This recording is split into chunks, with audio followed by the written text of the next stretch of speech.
बहुत समय पहले उत्तर भारत के एक समृद्ध राज्य पर एक घमंडी राजकुमार का शासन चलने वाला था। वह युद्ध कला में निपुण था, लेकिन उसके अंदर अहंकार इतना भर गया था कि वह साधारण लोगों को अपने से बहुत छोटा समझता था। उसी राज्य की सीमा पर एक छोटा सा गांव था, जहां एक जाट परिवार रहता था। उस परिवार की बहू, जिसका नाम गौरी था, अपनी ईमानदारी, साहस और स्वाभिमान के लिए पूरे इलाके में प्रसिद्ध थी। लोग कहते थे कि वह अन्याय के सामने कभी सिर नहीं झुकाती। एक दिन राजकुमार अपने सैनिकों के साथ शिकार खेलने निकला। रास्ते में उसकी नजर खेत में काम करती गौरी पर पड़ी। उसने मजाक उड़ाते हुए कहा, तुम जैसे साधारण लोग हमारे राज्य में केवल आदेश मानने के लिए पैदा हुए हो। गौरी ने बिना डरे उत्तर दिया, राजा और प्रजा दोनों का सम्मान बराबर होना चाहिए। असली महानता ताकत में नहीं, व्यवहार में होती है। यह सुनकर राजकुमार का अहंकार भड़क उठा। उसने सबके सामने गौरी का अपमान किया और उसे गांव छोड़ने की धमकी दी। सैनिक भी हंसने लगे, लेकिन गौरी ने शांत स्वर में कहा, आज आपके पास शक्ति है, इसलिए आप अपमान कर रहे हैं। समय बदलते देर नहीं लगती। राजकुमार उसकी बात पर हंसता हुआ वहां से चला गया, लेकिन गांव वालों के मन में यह घटना गहरी चोट बन गई। समय बीतता गया। कुछ वर्षों बाद पड़ोसी राज्य ने अचानक आक्रमण कर दिया। राजकुमार को लगा कि उसकी विशाल सेना आसानी से जीत जाएगी, लेकिन युद्ध में उसकी कई रणनीतियां असफल हो गईं। दुश्मन सेना ने राज्य को चारों ओर से घेर लिया।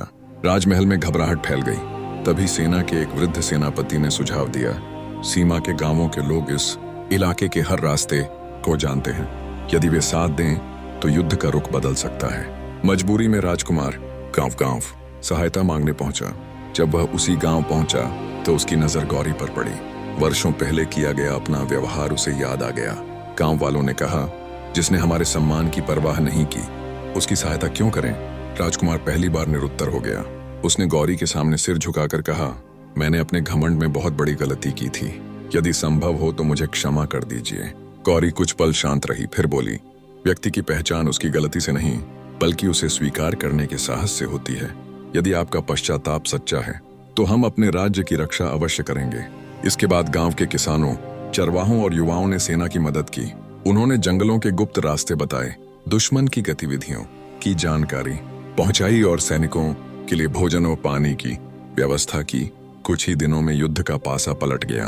राजकुमार की सेना ने दुश्मनों को पीछे हटने पर मजबूर कर दिया और राज्य सुरक्षित बच गया। युद्ध समाप्त होने के बाद पूरे राज्य में विजय उत्सव मनाया गया। राजकुमार ने खुले दरबार में गौरी और पूरे गांव को सम्मानित किया। उसने सभी के सामने स्वीकार किया, आज मुझे समझ आया कि राज्य तलवार से नहीं, बल्कि प्रजा के विश्वास और सम्मान से चलता है।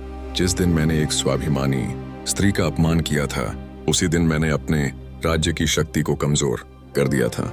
उस दिन के बाद राजकुमार पूरी तरह बदल गया। उसने आदेश दिया कि राज्य में किसी भी व्यक्ति के साथ जाति, पेशे या सामाजिक स्थिति के आधार पर अपमानजनक व्यवहार नहीं किया जाएगा।